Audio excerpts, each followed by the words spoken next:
on this week's Widnes Rugby Chat. Hear from Allan Coleman on Widnes's blunt attack, injuries and more following the game against London Broncos.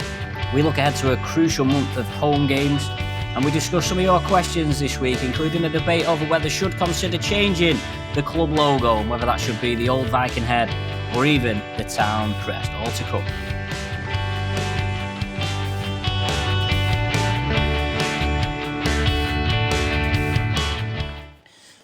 Allan Coleman, 12-10 win for Widnes over London Broncos. The points were perhaps all that mattered in the end, but in some ways a tough afternoon. Yeah, it's a strange one. You're right, James. The game, the win was the most important thing. A tough afternoon, but yet wasn't tough, if that makes sense. We're always in control in my eyes. Should have been 20, 30 points win, but if you don't score enough points, you'll struggle to win games, and that's us at the minute. That typifies us. We're not scoring enough points, and if somebody scores 14 points against us, they'll win game. And if they would have done today, they'd have beat us because they'd have won 14-12. We just can't seem to score enough points, and when we do, sometimes like at Hunslet away, we're letting teams back in. But I'm really happy with the end, where I thought we showed a lot of character and. Bounce ball was going against us, offloads here, there and everywhere, but we just stayed focused and stayed in it with a bit of a fight for each other. I think apart from the first 10 minutes, really, where London started, perhaps on the front foot, you completely dominated territory. You had, I don't know, you probably know better than me how many sets you had on their line. Just never really looked like scoring points, and it is a major concern. And what is it? What can you do about it? So we spoke, before all week, we spoke about getting to point. So engaging their back rows. So then they're very strong in contact. They're physically fit. They're athletes, and they always have been at this club. And Mike's an S&C, so they're always fitter and stronger than most teams. So we said, let's not try to go match them in them areas. Let's make them think and make them wrong and right decisions. So we want to get to a point where we could play both sides and be genuine which way we went. And depending on if the back row was tied in, which middle went on a short side or we didn't, then that's the side we got. We didn't do it once. So second half, we focused on, let's do that more. And if you notice, we did try to get to them points. We did it better. But we got obsessed. We tried to crash over. Everything was near line, hitting leads and try to bash our way over. But, we spoke that the physically strong side. I don't know if that's with, I don't know, but Mazo within the first 10 minutes, he was really, really in pain, and he tried his best play through it. You could see he weren't himself. Normally he's a run threat constantly, and he's looking to pass. We played Jack at half just to give us a bit more balance on our kicking game. But Jack, like Jack said, he'll drop in there. But is he in half? Probably not. But I was really pleased with our middles today. I thought they carried the ball really well, especially our bench. I thought it really brought us something. Luke Thomas and Adam Law brought us a hell of a lot of go forward today. We sort of said on the commentary there that it almost felt like sometimes you were trying to either score off one pass or score off 5 passes, when actually maybe 2 or 3 passes probably would have got you through. Yeah, we got him a few times on our left edge, and I think Mazo does a cut-out pass he doesn't need. Gilly does a cut-out pass he doesn't need. Just give it Joe Edge. He's a run threat, 5 yard off line, 10 yard off line, pace, he's strong, he'll probably get over, and we're missing him out. And then you're giving it Reece, who has to come back in then because the passes took his space. But listen, we can all be critical. I can sit there and no doubt next week I'll go through it. But the most important thing for us this week was getting that win and just getting a bit of confidence back in this team. You've already mentioned the bench there, but Luke Thomas was probably one of your better players. How much of a difference having him going to make, especially if you can keep him week on week? Yeah, well, Warrington's been really good, and obviously he's not on a season loan, but he potentially is. He'll be with us unless they get desperately, and it's vital for his development. And they're big on that, and they know that every player who comes to us goes back there better. I just feel he gives us something nobody in this team gives us. He's 100-mile-an-hour car crash, and he's fit and strong and he's fast. I thought Adam Lawton did that when he come on as well. Morgan McWhirter's getting a little bit more on that. You could say in his try, he's quite rangy, he's running. He'll get better. It's just I feel as though we need more leg speed in that middle at park, and that's our aim moving forward. A few times Lawton was getting a little frustrated that he didn't get the ball. I could sort of see he was in back play, almost like he was lining up a run that he'd found and he wasn't getting the ball. Is that just a case of, he's only been here a couple of sessions? Is that something that you're going to get time with him? Obviously I don't know how long he's going to stay for. The kid's desperate to play rugby. He's not played a lot of rugby at Oldham, so I've no doubt he'll probably be really frustrated in that. Luke Thomas, before that, he's playing reserves and stop-start, playing 1 week, not playing for 2.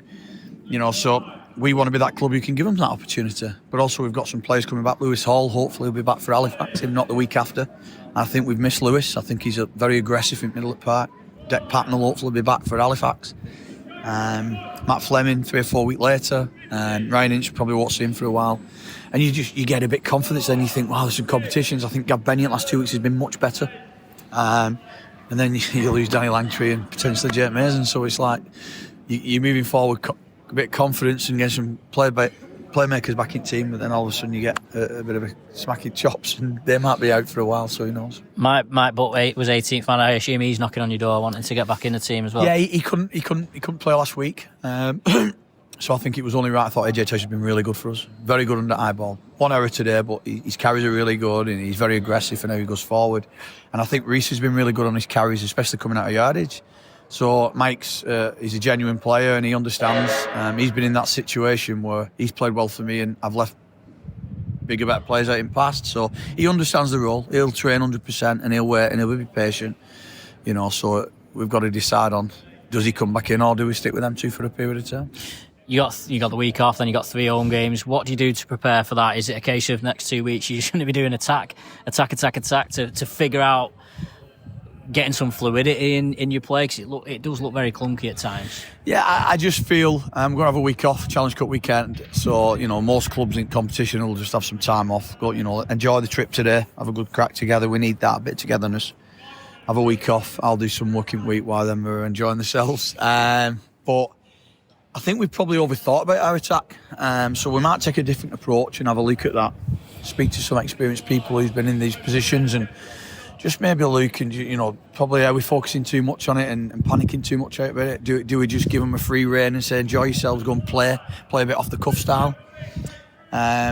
Pleasing thing for me is they score a try, what's never a try. Breakaway try, and then second and we make 1 bad read. Other than that, they never looked like scoring in my eyes, and I thought we defended really well, much better today. So that's the thing for us. If we can't score a lot of points, we've got to stop teams scoring points, and then eventually we will get more points. So the focus is, keep teams down to as least points as we possibly can.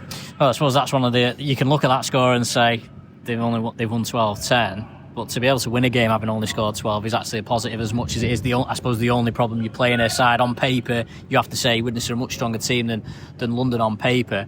Is there a fear that Halifax, Toulouse, York coming up, they've got that ability to go back to back and score a lot of points, and you've not responded to that very well this season so far? Yeah, true. I think what's really important is we're playing Halifax, so this week if they lose, that's 5 on bounce. So they're in a much worse position than us, even though they're higher than us. In my eyes, they are. I think, have we lost back-to-back in league this year? I'm not sure if we have, I think it's unlikely that you won't have. I don't think we have. And people's really, really panicking. Where last year, I know we've probably won 4 on bounce, but we've lost 4 and 5 on bounce at times. So we need to get some consistency. I understand that. But also consistency comes when you're consistently losing, and we're not consistently losing. I've got a really good group. I've said it all along. We're looking to bring people in. It's still, and that will happen in the next couple of weeks, 100%. I want to thank Riles and for the work he's done at this club. It was a tough decision for me, and I know he didn't really want to go. So I want to defend him in that, and I'll take responsibility on that. But it's vital that my decision I make, if I feel it's right, I've got to make it right for the club, and that's the main thing. I want to thank him for his services. But I honestly thought Luke was really good today, and Adam. So, as gutted as we are that we had to say goodbye to Martin, I feel as though the guys we brought in brought us some energy and lifted the team. Are there any more new bodies coming in, or is that where you're at for now? Is it a case of securing them loan deals for a bit further? Yeah, we're definitely securing the Luke Thomas 100%. The other one's out of our hands, so that's not down to us. But we are speaking to a couple of players, and hopefully there'll be some news very shortly on that, and they'll be coming on board with us. So, but if not, we've got them 2 guys in, and Thomas is back. We've got more than we had, so we've got to be happy with that. And just a final word on Matty Fozzard signed his deal this week. I did a long interview with him in the pre-season. He was a bit miffed he didn't get his number 9 shirt. He certainly put his hand up for having it back. based on his performances so far this season? Well, I don't listen to many podcasts, but I listen to yours, James. So I understand he's not happy with that. No, I think it was vital that you reward people. I rewarded Joey Lyons with number 6, even though I signed Dep Patton. But I also rewarded Jordan Johnson with number 9. I thought he was best player by far last year for us. And JJ, Foz was close behind him, I get that. But you've got to reward people. But big thing for me is how he's handled that. I think he's been our best player all year this year. He's had to do long minutes because we've missed JJ, but I think you can see we're a different team when JJ's back as well, and I just think they complement each other. You know, JJ takes that sting that first 20 minutes, 25, and then Foz comes on and he's got the beauty to see the game out, and then JJ can go back on for him or he can go at 13. He's a great lad. I'm over at Moon, get it done. He's got longest contract I've ever given out in my life, but it was vital because there was a lot of clubs coming for him and he wanted to be here. How important is it to keep... He's almost like the ideal profile of player that you need to keep. You know, he's a Widnes lad. He's obviously a quality player. Plenty of teams interested. How important was it to get that deal done? Vital, man. Vital. And the big thing for me is we're doing that at this level now, but we're also looking at other clubs with Widnes lads in who we probably shouldn't let go under the radar and things like that and try to get them back on board. But the big thing as well is the development. There's some big things coming out next week for that. It's some exciting stuff. I'm really excited, and I'm here for long term if I can. Results based, obviously, but I want to make a big difference, and there's a future at this club massively. There's some teams failing above us, and some teams failing in top division. We can make that work. I know we can, but we've got to start from bottom, and we've got to get that foundations really, really strong. And even though we can't give these kids a pathway, what we can do is we can give them an opportunity. So there's, like I said, some exciting news. I don't want to spoil it for the club, but we're really looking forward to that. And we want to find the next Matty Fozzards, Tom Gilmore's, Jack Owens, Joey Lyons. We want to find them players and keep them in this club, because every good club in rugby league has good players from their area. So it's vital.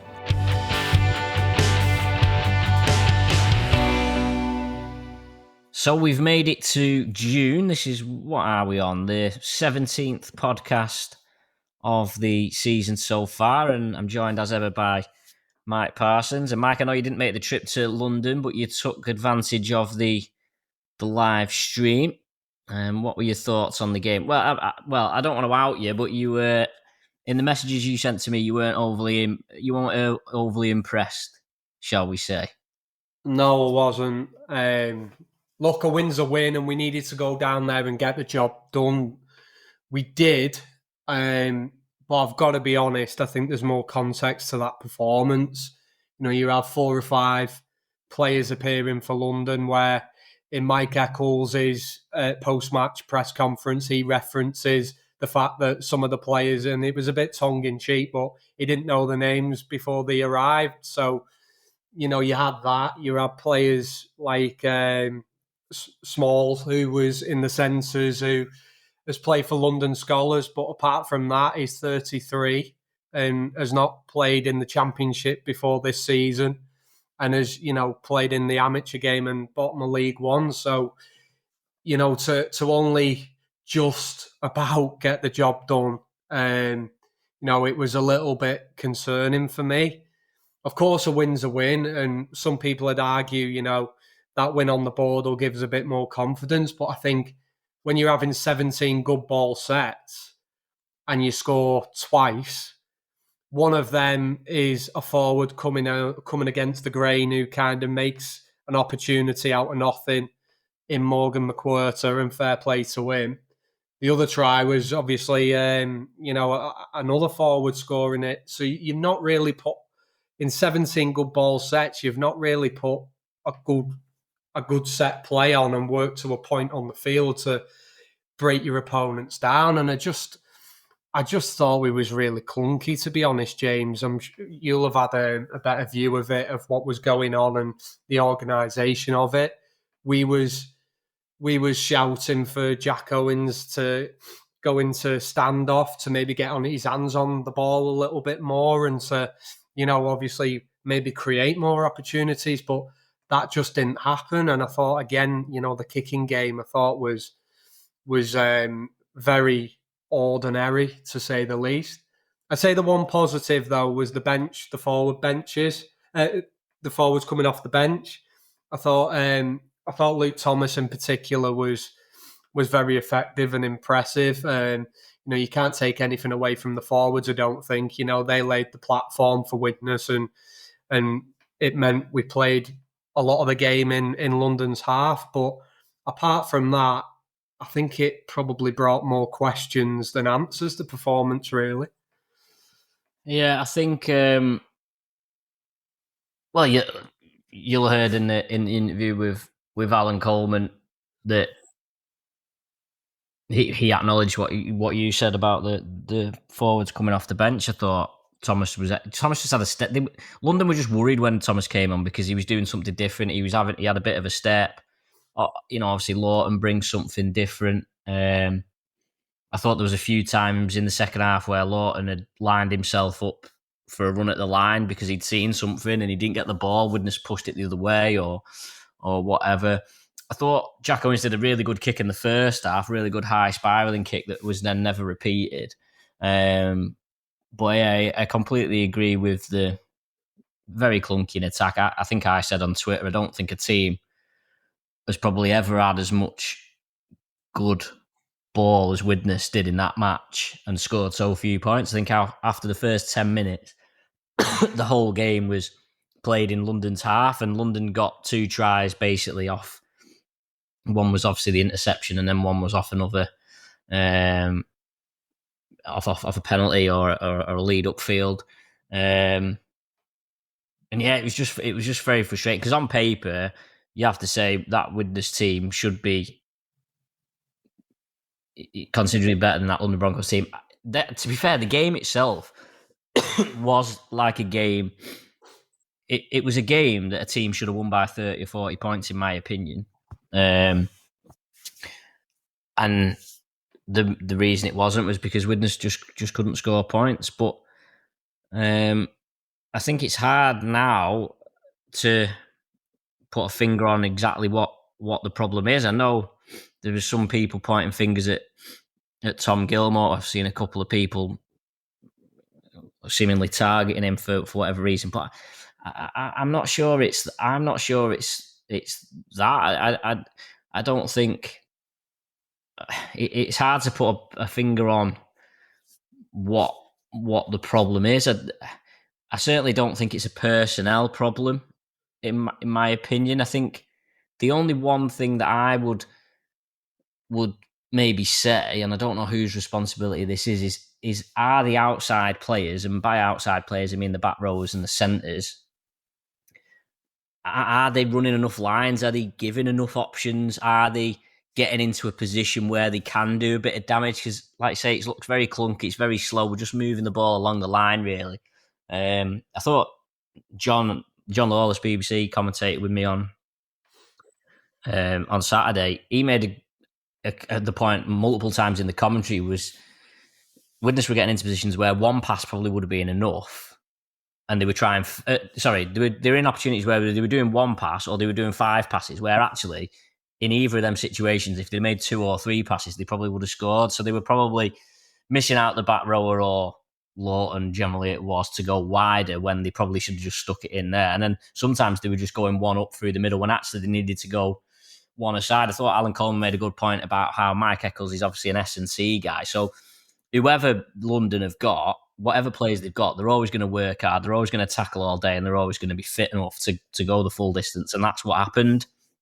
But I think what the worrying point is at the moment is it's hard to put a finger on what the problem is. Yeah, I just can't buy into it being all down to confidence. Personally, I just don't. I don't believe that personally, just because it's gone on for so long, the points scoring, even when we was winning. You can't say you're low on confidence when you're going to Toulouse and winning and Sheffield by 2 points. Even in them great victories, we obviously believed in ourselves and got the job done, but scoring, low numbers of points. And obviously where Sheffield are in the league, that home game, now again, it looks at the time, it felt a very good win. Whereas you move forward and you look back and you think, crikey, we've scored 10 points at home against, second, third bottom. So yeah, I think there's something missing, but I don't have the answers, James. It's hard to know unless you was within the camp, because obviously as well, when players, coaches, and stuff like that are getting interviewed, they can only say so much as well. So maybe there are, fundamental problems within the group, and things can't be spoke about. We've obviously seen a bit of player movement as well. Maybe there's a bit in that. What I think we massively lack is, going back to the Tom Gilmore conversation, we massively miss a running standoff who can kick, ball in hand, long and short, and run the game off Tom Gilmore, and then bring the back rowers in. I was down at Colwyn Bay on Sunday, watching Crusaders and Rochdale. And I've got to be honest, mate, as you've just related to the back rowers there, how Sam Wilde is playing League One rugby is beyond me, because he was head and shoulders above anybody. The lines he was running, Rochdale just couldn't handle him. He'll finish a try scoring tally of what a winger will be proud of in that division this season. I know there was a couple of murmurs around his job, his job changing, which obviously restricts his, how much he can train. But he's clearly playing most games for Crusaders, and look, he whether he's missing the odd training session here or there, James, he looked an attacking threat, and he always scored points for Widnes. So he'd be the type of player you'd like back at Widnes in the back row to swap about with Langtry and Lloyd if they go into next season. I would be surprised if it's to do with anything other than money, to be perfectly honest. I think Crusaders obviously were throwing a bit of money around last season and to build this team, and that's where they've got to. But yeah, I mean, I think Widnes have got two very hard working back rowers, but they're not. Daniel Antry scored a try on the weekend, but are they doing enough to create openings? I'm not sure. Is it their responsibility? Again, I'm not too sure, but certainly the game against London didn't really fill you with a lot of confidence leading into this period of 3 home games, where really Widnes probably going to have to need to win 2 out of the 3, you would say, to keep in touch with the top 6. It doesn't start this week with a week off because of the Challenge Cup, but the Halifax game is pretty critical, isn't it, really? Yeah, we touched on it last week. Two sides in a similar bit of form. Halifax have stumbled the last couple of weeks themselves, but you just look at the way Widnes are playing it, and you're concerned, and you look at them home performances we've had over the last couple of weeks, and again that it sticks in the back of your mind, and it is a bit concerning. I think 2 out of the 3 games is what we have to do to win, to get back into the playoff race. We've got to win 2 out of the 3. Even if you get past Halifax, which one out of the 2 of Toulouse and York are you looking at? I probably, if I was to put my pound on the one that you're more likely to win it, it may be Toulouse, but you couldn't handpick tougher fixtures, really, James. No, certainly not after that Halifax one. Well, let's move on from the game talk.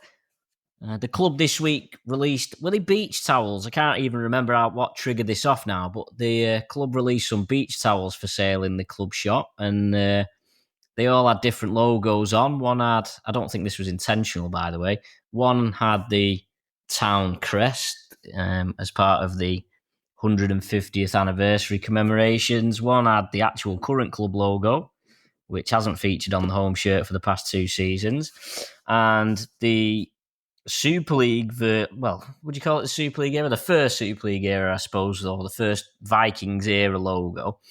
And I sort of raised the debate over the logo on Twitter because I was never a massive fan of the Viking head logo originally, to be honest. But I actually think that it's now I actually think it works better in the modern age, if you know what I mean, in this era than it did perhaps even when it was around. And I raised that debate, and it's, to be fair, it's been a fairly split opinion over it. I did a little bit of a mock up of a modern take on the Viking head logo. What are your thoughts, Mike? What do you reckon? I know a lot of people are big on the town crest, but what do you think? Well, I'd take either option over the one we've got now. I know it's meant to look like a Viking boat, but I just think it looks like V's personally. Yeah, I've never bought into that. I mean, it looks like a 3-year-old could do it. Let's put it that way. It doesn't look. I don't see the boat, to be perfectly honest. No, I don't. That's what I mean. Yeah. But I'd take either. I can understand and sympathise why people want to go back to tradition and the town crest. I really do. But for me, I've always preferred the mock up that you drew up, that image and design. Firstly, that was kind of my childhood and what I remember Widnes being about when I first got involved in rugby. But also, I think it's more of a brand and an image you can market more, and I think it stays more towards the new generation and kids, as opposed to the town crest. It represents tradition, but you're limited what you can do with that, trying to open up to the younger audience. Whereas the Viking, it links to Kemet, doesn't it? And then you can go into the merchandise down that kind of route. But I'd be open to either, to be honest, James, because the image we've got now, it just represents the Steve O'Connor era, which obviously ended in tatters. And we're in a new generation ourselves now. The new board have had the club for a number of years now, so I think that's kind of the last piece that kind of links us to that period of time, and I think it would be the right time to cut loose from it. I think the town crest one. I mean, I have fairly the town crest one. I think you can use the town crest anyway without it being the club logo, as the club have done over the past couple of years. As you said, I don't see the town crest being a viable option because it doesn't come out well on merch particularly. It's not recognisable. Yeah, okay, if people over 40 see it, they recognise it, but I don't think there's a very few people who would probably engage with it. There aren't a great number of clubs who still use the town crest. Like I say, you could still use the town crest anyway, even if you've got what you would call a more marketable club logo. You only have to look at Hull KR are doing a lot of good things on and off the pitch at the moment, and they updated their logo a few years ago. And you only have to look at the sort of stuff they do with their branding. So when you go to the ground and they're not using the full logo on things, but they've got elements of the logo on things, and then the merchandise that they do, and it just opens up a lot more doors having a brand that you can do that with. They'll sell stuff with just the eyes of the robin or whatever it is. I don't even know what it is. They don't have to put the full logo on everything. They can use parts of it, and you could sort of see that with, it's about the bigger picture, isn't it? Yeah, I'd say so. And whether there's the vision to do that, I'm not too sure. One interesting comment, or a couple of people commented, and I actually think this is a worthwhile debate, is whether you drop Vikings. Now, we'll just go Widnes RLFC. Yeah, I mean, some people want to say Widnes Chemics. Well, I suppose you wouldn't call them Widnes Chemics, I suppose, but I don't think that debate should be off the table particularly. I think now there's another Vikings in the RFL system, which I don't think should have been allowed. you could relinquish that. Whether that's the right thing to do is open to debate. I think the problem you've got if you do just go with Widnes RLFC, the logo then probably has to be the town crest, and is that a backward step? Because then, the reason why you want a modern club logo is to attract the new generation of fans, and I'm not sure the town crest is particularly the way to do that. I think Halifax had gone back to that, didn't they? And then they've now gone with, there's two extremes, isn't there? There's having your town crest and there's having a Panthers logo, and I think Widnes have got to find a happy medium that's in between. I don't know what you could do if someone could come up with a good club logo but just be called Widnes RLFC. Maybe that would work. But what do you think about Vikings? I keep the Vikings personally. Again, I'm probably a bit biased because it's the generation I've grew up in and supported and watched the team through. But I always lean towards trying to attract kids and the younger generation. And, they're the people that are going to be hopefully supporting the club in the next 30, 40 years. And I think, speaking to a 4-year-old, 5-year-old by saying the Vikings and speaking to them on a level of age of what they are, it's more enticing. You can big it up a bit to a kid and to hopefully get involved. But I go back to the merchandise. I think it'd probably kill quite a few ideas if you dropped your second name. I think, that again, not just kids, but other things that you put in the shop as well. I think you'd probably be making the merchandise side of things a hell of a lot more difficult to stand out and be appealing. Yeah, and I think at the moment, actually, the current club logo doesn't really help with merchandise because there's no nuance to it. It's either the logo or nothing, isn't there? You can't take elements of the logo and do something with it. You can't, I always say the one that we've got now, it's the laziest design in sport I've seen. It just looks like someone's put 3 V's on a piece of paper. That's it. Yeah. I mean, like I say, I don't know. I'm not aware that it's in any sort of consideration, by the way. It was just an off the cuff sort of comment that was raised by seeing that thing. I'm just flicking through the Hull KR website at the moment. Even now, Hull KR, they have the full club logo on the bench, but on the shirt, on their Wembley shirts, they've got like Hull KR Wembley with the Wembley arch, but then they've got the little. It's like a Robin's eye something. They've got 3 of them in the badge, just like one of them on the t-shirt that just brings out, right, it's not got Hull KR or the Hull KR logo. It's not got the Hull KR logo on, but it's just got that little icon that then you look at it and instantly think, right, that's Hull KR. They can put that little icon in a big. You wouldn't buy it. I'm just looking now. They've got they've got armed forces hoodies or whatever. It's got that Robin icon as a big in the center of the hoodie with a circle round it. Well, you wouldn't do that with the Widnes logo because there's nothing to it. Do you know what I mean? And it's just like little things like that I think maybe with an updated club logo you could do more. But of course, you've got to have a strategy behind it, and a lot of clubs. I see a lot of football clubs do it. A lot of people. London Broncos are on about rebranding, aren't they? A lot of clubs go through the process of changing the logo, thinking. I think Warrington did it. To be honest, when Warrington changed their logo, when was that? Maybe 10 years ago. Yeah, I think they did it for the sake of doing it to make it refresh the brand and model. I don't actually think they had a plan. I don't actually think they had a decent plan of, right, we're changing our logo. This is what we're going to do with it. And I don't think they've certainly not executed it like Hull KR did. I just think they refreshed the logo for the sake of it.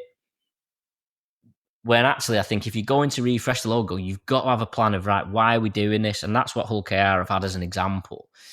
They've thought about, right, well, we're going to use that icon for our online platform. We're going to use that to create ranges of merchandise. That's going to be our vision, that's going to be our identity. And so, yeah, if Widnes were to change the logo, it's got to be underpinned by a wider wider strategy, I think. But I think it's always good to have the discussions. And to be honest, we've had quite a few. There's been quite a few people who've engaged with it, which I think is good because it shows that actually it's something that's worth debating. Yeah, 100%. And I think what we can take from just the people we've seen comment on the post that you put out, James, and on Twitter, I can go either way, and I can see the reasons for the town crest, and I can see the reasons for the Viking. But there's nobody out there that said leave it as it is, and I think that speaks volumes. Look, I'm just looking at Jason. I don't know if he listens to the podcast, Jason Swain. I'm just looking at his tattoo on his arm. There might be an element of the town crest that you can pull out and modernise. Do you know what I mean? It's not the full town crest, but you look at the town crest and you pull out something from within it. Like there's a little. I don't want to offend anyone by trying to guess what it is, but there's something that sits within the coat of arms that I could see you sort of pulling out into a bit, into a more modern looking logo. So maybe there's a, maybe you say maybe there is that. Maybe you do or you don't drop Vikings, but maybe there is that option to look at that town crest and be like, right, there's a couple of Lancashire roses in there, which of course you probably wouldn't use for obvious reasons now, but there's a few elements in there that maybe you could give to a designer and then look at, right, can we create a club logo that's modern, that is a nod to the town crest, but isn't as old fashioned as the town crest, to take you into this modern, to take you into the modern age or the next era or whatever you want to call it. Potentially. It'd be interesting to see what the club's stance would be on it and their opinions of the board, because from their point of view as well, it is a new generation, and we've accumulated this year and last year a number of new board of directors as well. So hopefully, if that settles down, perhaps the conversation will be tabled. And I just hope if they do it, James, like you say, there's a proper strategy behind it, and it's not something where it gets sent to a designer. There's about 6 or 7 images that get sent back, and it's like pick one and that's it. I think you've, like you say, strategically planning the merchandise and the promotion and all the different bits. It's got to be a package. It can't just be let's judge it off an image. Yeah, and it's the club are announcing the Future Vikings program next month. They've put a little bit of a teaser about what it is, basically bringing back the academy to an extent. I've heard a couple of things about it, but the bottom line is they want to get kids in Widnes representing Widnes. Of course, people are going to go to the elite academies in Super League for obvious reasons, but ultimately, the club wants to give opportunities for Widnes kids. But more importantly, they want kids in Widnes wearing Widnes shirts. So it's a good time with them setting that up. If they want to get everyone kitted out, if they want to get however many 100 kids kitted out in Widnes gear, well, what better time to start it than get it in place for when that kicks off, so that every time you're issuing a new shirt or a new set of kit, that it's got that on, and that's how you get it in. But whether it happens, who knows? What other debates and questions have we got this week, Mike? We'll kick it off with it wasn't a question as such. It's something that come up on social media that I thought would be worth mentioning, because I think, again, there's a no-brainer idea here, really, in terms of, look, you might only sell 3 or 4, but you're not spending more money. You're not losing money by doing it.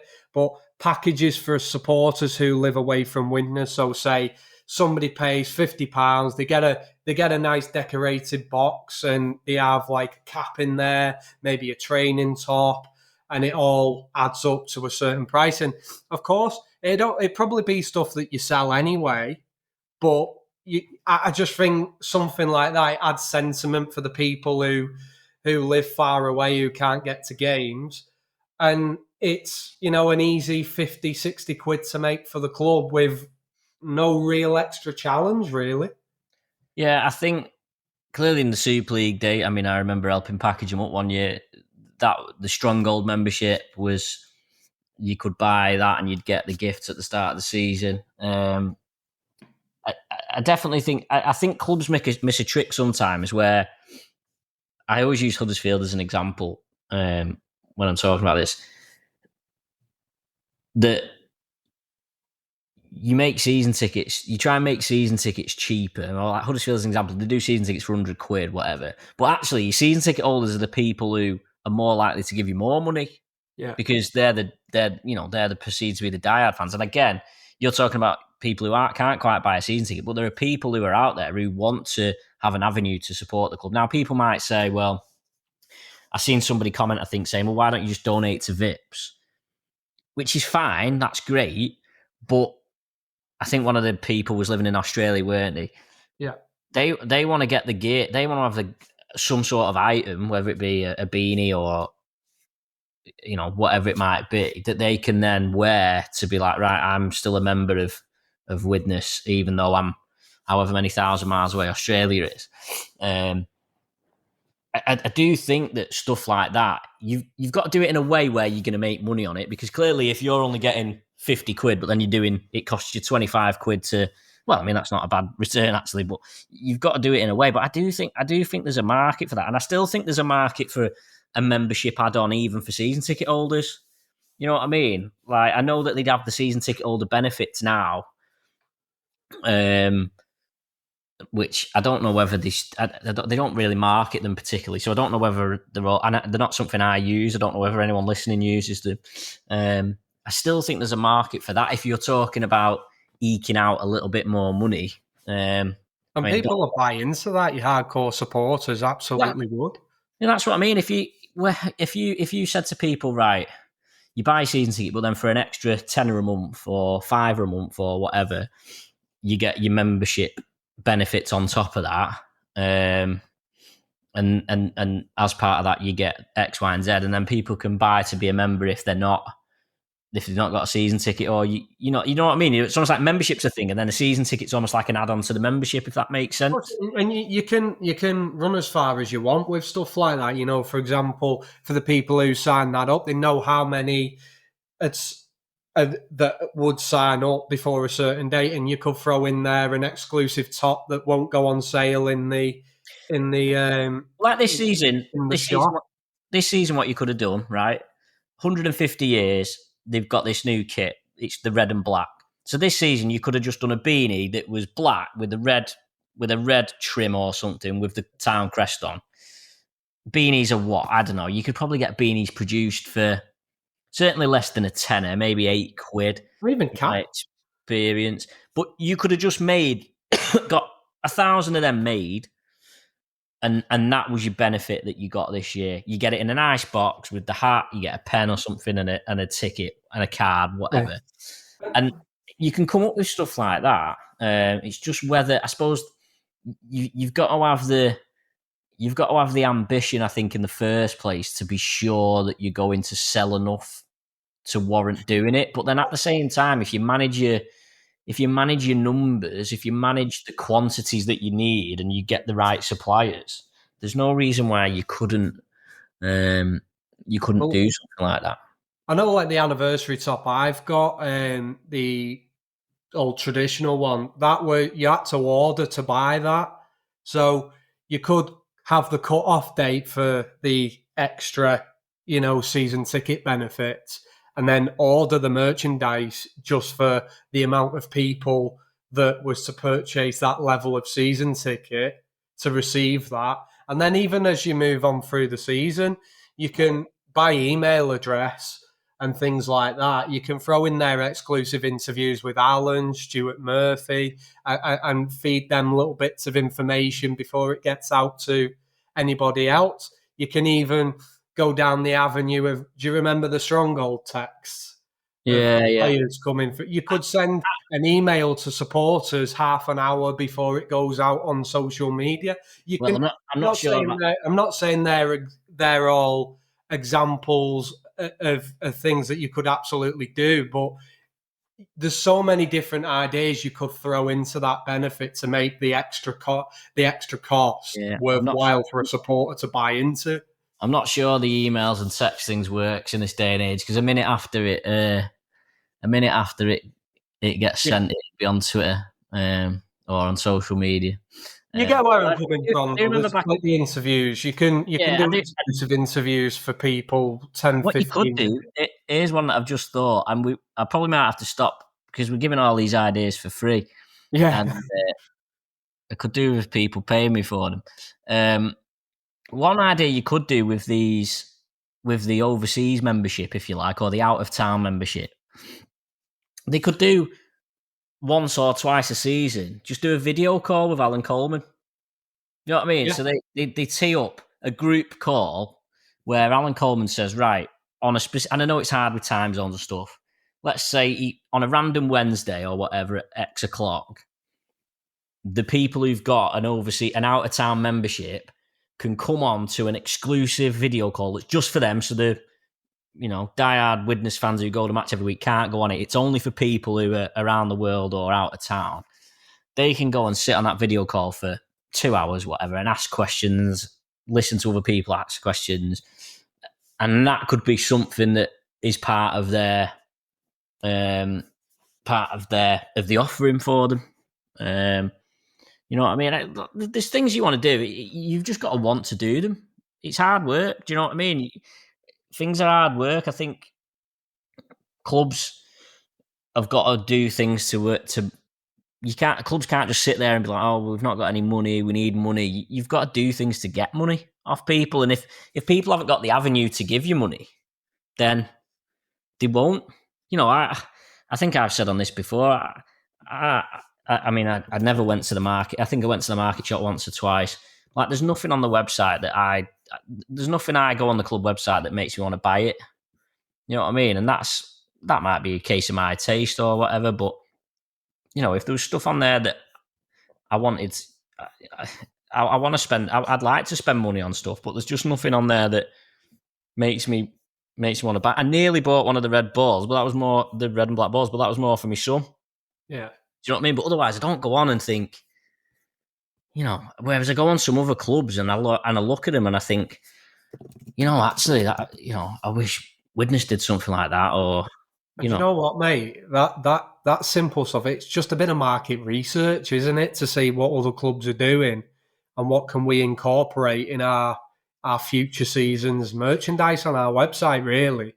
Well, I think we talked about this after the York game. York had that that pop-up shop thing in the concourse. It's only a little cage on wheels sort of thing. But it's like little things like that. If you can put some stuff on there and sell it on a match day, it might generate you an extra £1,000 a game or whatever. But yeah, I think that's another one. I like the idea of doing it. Whether it happens, I don't know. It's another one that you could tie in with the logo. What else? Are you going to talk about live streaming? How did you guess that? I'm not massive on live streaming. But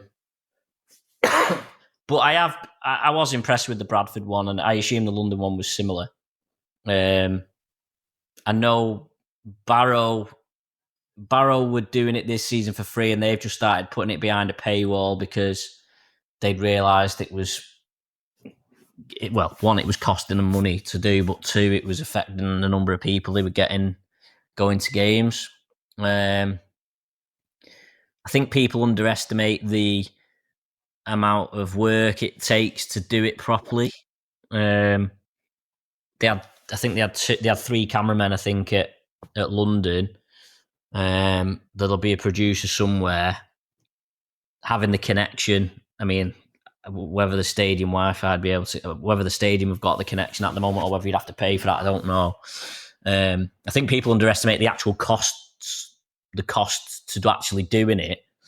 And it is a bit of a shot in the dark for Widnes at the moment. And has the club got money to have shot in the dark? I don't know whether they have, because let's say it costs. I think I'm sure the Barrow.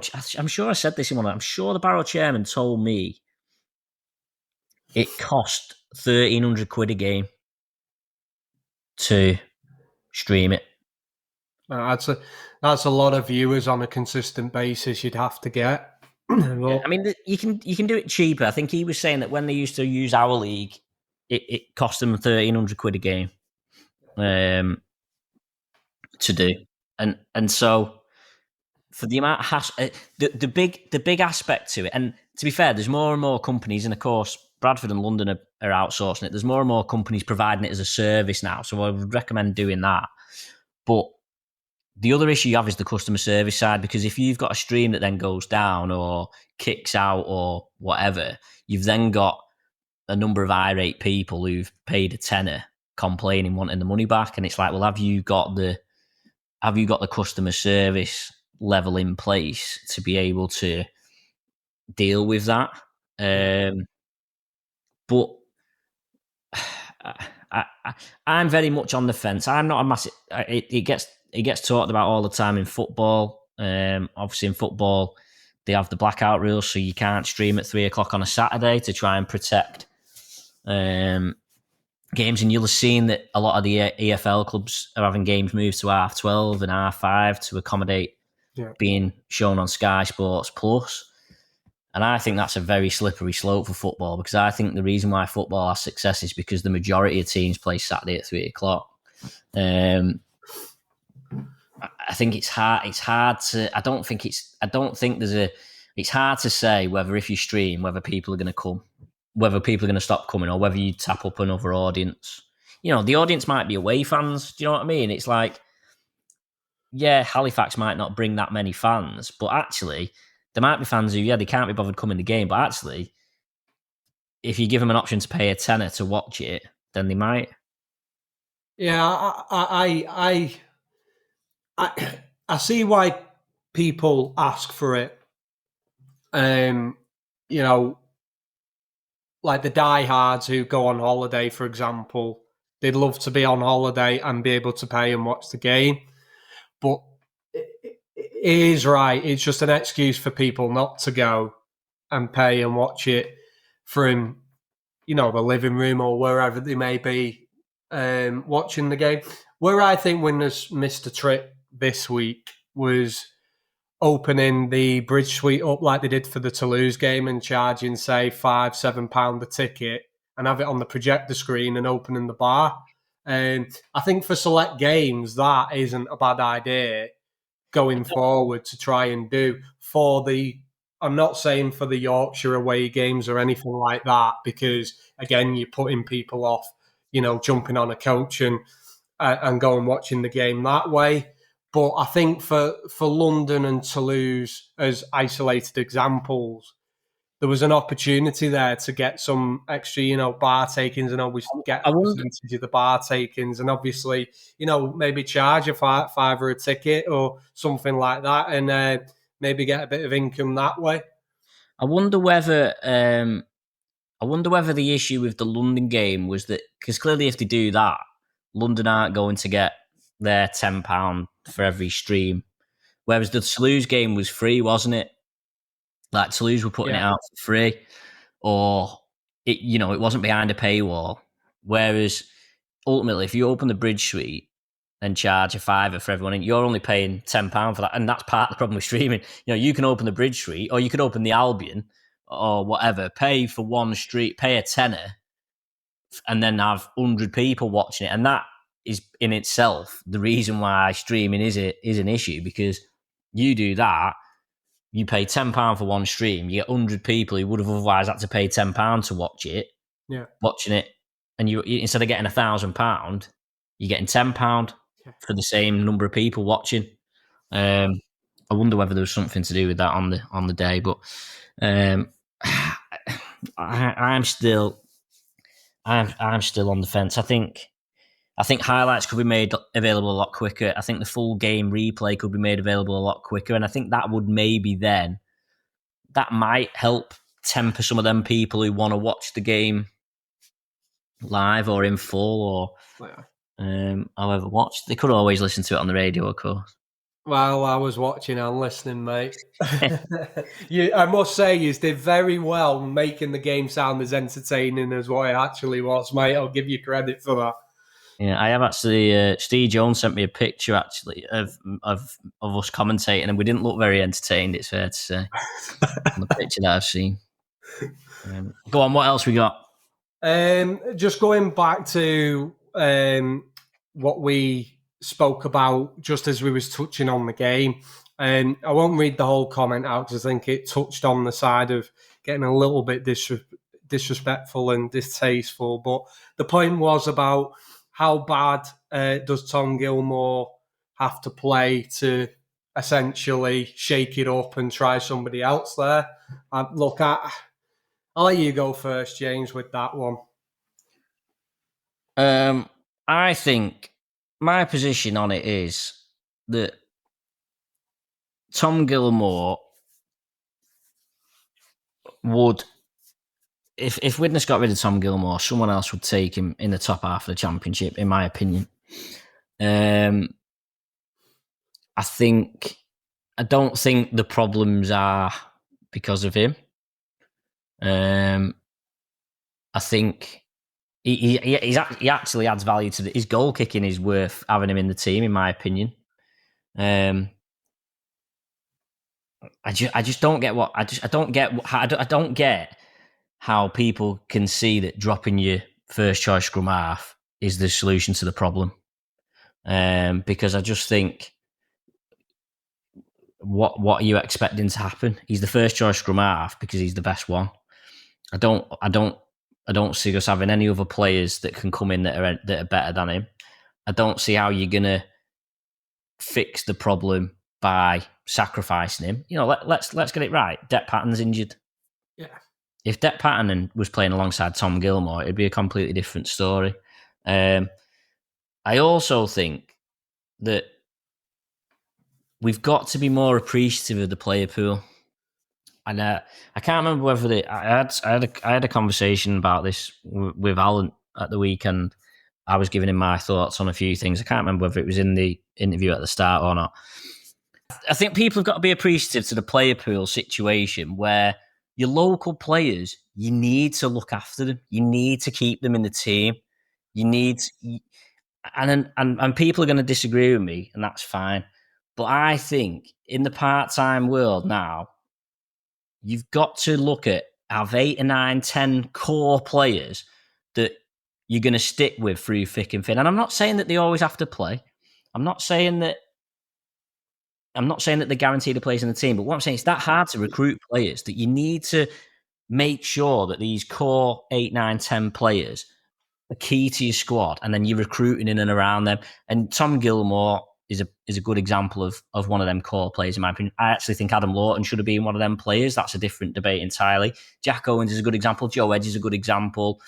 Players like that even if they have a dip in form or are out of form, they are Widnes players. You know what I mean? And I think people are going to disagree with me, and that's absolutely fine. I think on the flip side, on the other side, as I look, if you take let's say we take Tom Gilmore and Jack Owens out, when they stop playing for Widnes, who are the next players coming through to replace them? Because, and I know that's what the club are trying to address now with this Future Vikings program. But if Jack Owens and Tom Gilmore, and Matty Fozzard's a good example. If them 3 players, when them 3 players go, who's coming through to replace them, or who are Widnes going to recruit to replace them?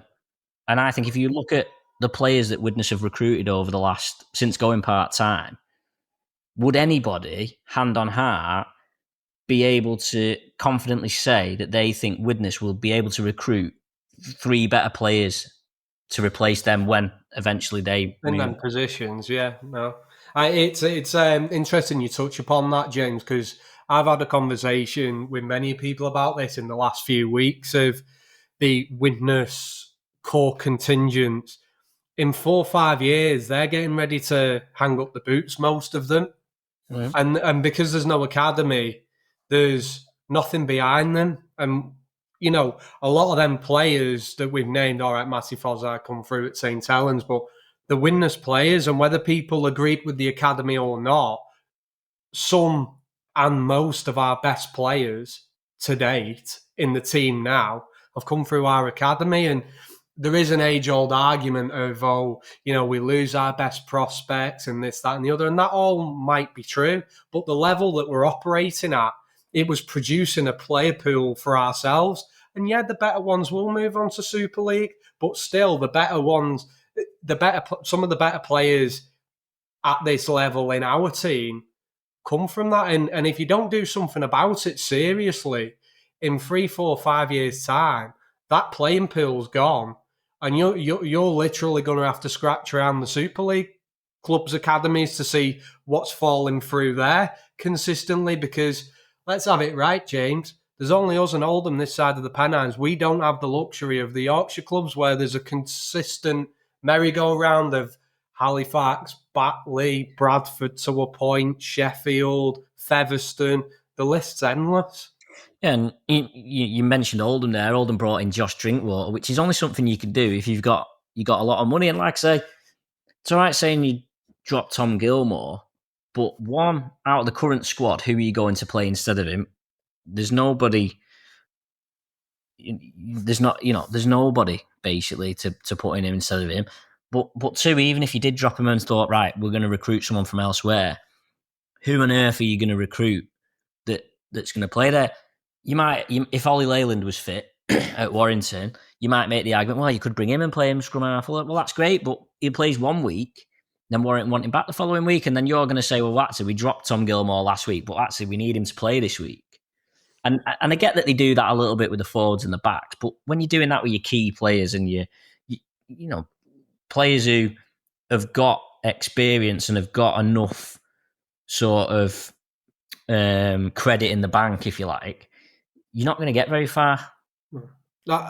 In regards to Tom Gilmore, my opinion and stance on it is, look, when you hit a run of form where you're losing, fingers start getting pointed. And unless, if you're one of the better players and you're not standing out, you're one of the players that gets fire aimed at. Jack Owens in a very similar breath, and people stop appreciating the better side of the game. I think the Dec Patton point is bang relevant. Dec Patton was brought in for his long kicking game and a bit of a running threat, but his long kicking game, in my opinion, especially, which Tom Gilmore doesn't have, to complement him. And when them two was in the team, let's have it right, up until that Warrington game, by and large, it was going right, and we was great in that Warrington game. And obviously, since Dec's been injured, and it's, that's probably had the part to play a little bit in things being disrupted. I think, don't get me wrong, I think Tom will probably know it himself. I think he does need to take some accountability of, the last 5-6 weeks. He's underperformed, and there's no getting away from that. But there's about 6, 7 or 8 other players that have also, maybe more. There's very few that you can count, other than the exception of maybe Matty Fozzard, that can look in the mirror and go, I've been at my best the last 5 or 6 weeks. But for me, I'm with you. Look, if your team's going well, your forwards are winning the battle, Tom Gilmore gets you around the field in terms of direction, communication, putting players in right places.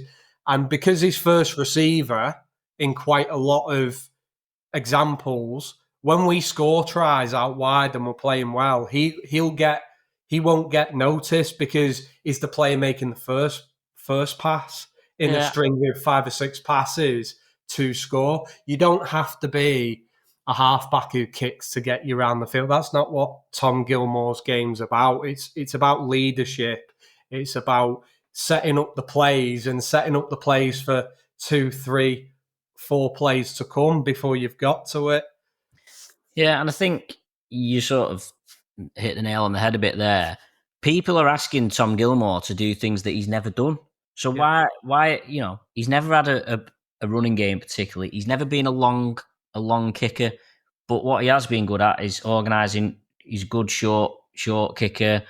And that, to be fair, I would probably say that his short kicking game is actually letting him down at the moment. And that's probably an area that he does need to be better on with some of them last tackle decisions. But you can't criticise a player that's been around for however many years for doing things that he's never done, because that's just the player that he is. He's not all of a sudden going to start running at the line and breaking through.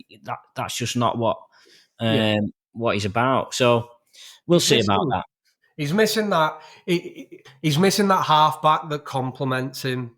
Look, we've had Joe Lyons, and the dice was rolled to get Jack Owens in there to obviously get one of your more creative players on the ball a bit more, and it didn't work at London. There's no getting away from that. So it is going back to the drawing board. You build on that partnership and go, right, let's give it a couple more weeks, or do you go back to Joe Lyons? But the reality of the situation is I think there should be more judgment on Tom Gilmore and the way Widnes are playing is when Deck Patton's back fit, and see how they complement each other then. I think right now Tom's trying to do his bit and there's just no second phase out wide, and I think that was glaringly obvious against London more than anything. Yeah. Right, have we got any more questions or shout-outs, Mike, before we finish? I have got a bit of a shout-out, James, and it's to a guy who I actually met a couple of weeks ago now, accidentally, at the Hunslet away game, the second one. So the guy on Instagram is called the 18th Man on Tour, and it's just it's a bit of a quirky idea and something different, some light-hearted rugby league content, really. So he's on a mission at the moment, going round all the championship grounds, and he's scoring them on different pillars and doing it, tasting the food and giving some food ratings out there, and it's all in a bit of good fun. And it's on Instagram.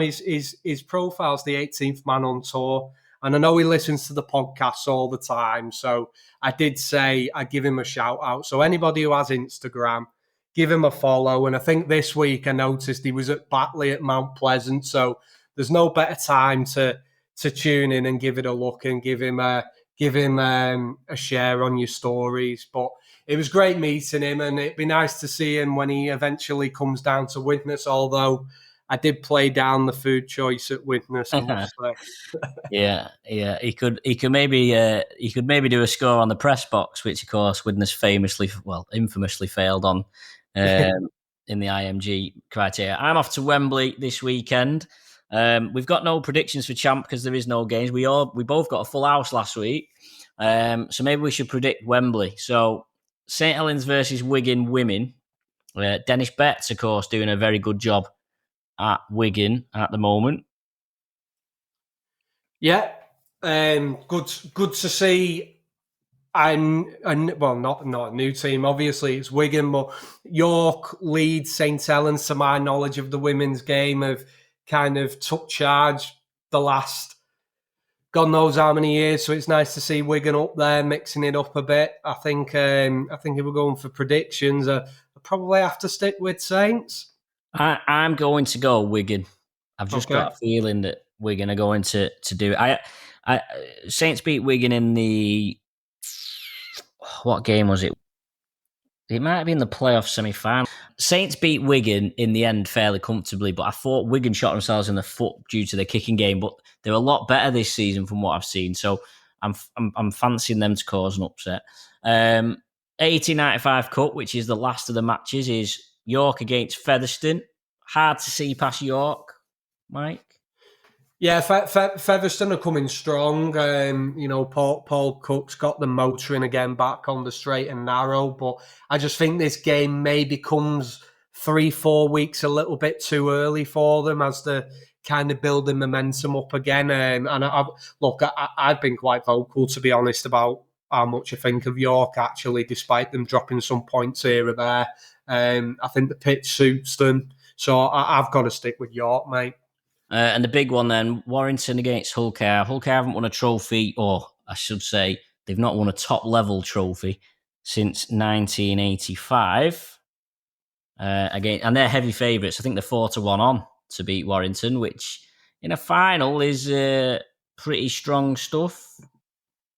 Yeah, do you know, if this was a grand final, it's tongue in cheek this because obviously it's Warrington and we all know the banter that comes with that. But I'd say it'd be a bit more of a 50-50 if it was a grand final night in October where it might be raining and evens it out a little bit. I just think if the weather stays relatively dry, OKR, I think they come mightily close, didn't they, a few years ago against Lee.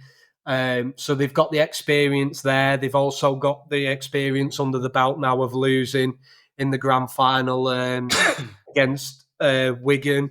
I think at the time that the Rovers supporters wouldn't have seen it that way, but I think them two losses will do them really good and set them in good stead for what's to come at weekend. So look, they're certainly the team to watch most weeks. So yeah, I've got to go with OKR to do the business. Yeah, third time lucky then potentially for Willie Peters. I must admit, I think OKR. I think OKR, but there is a little part of me that just thinks something's going to happen where maybe Warrington will lean on this underdog spirit. They've playing it down, Warrington, this year. They're not doing. They've not done a send off for the fans. They've not. What was the other thing that I read that they've not done? They didn't rest the players last weekend, so they're doing things differently this year to try and do it for us. But yeah, I think I'll go for Hull KR. We can but dream of Widnes reaching a Challenge Cup final. We've got, well, whether we'll ever see it in my lifetime, I'm not too sure, which is a quite depressing thought. But thanks everyone for joining us. No game for Widnes this week. We'll hopefully be back next week to look ahead to 3 straight home games. But from myself, James Gordon and Mike Parsons, it's goodbye for now.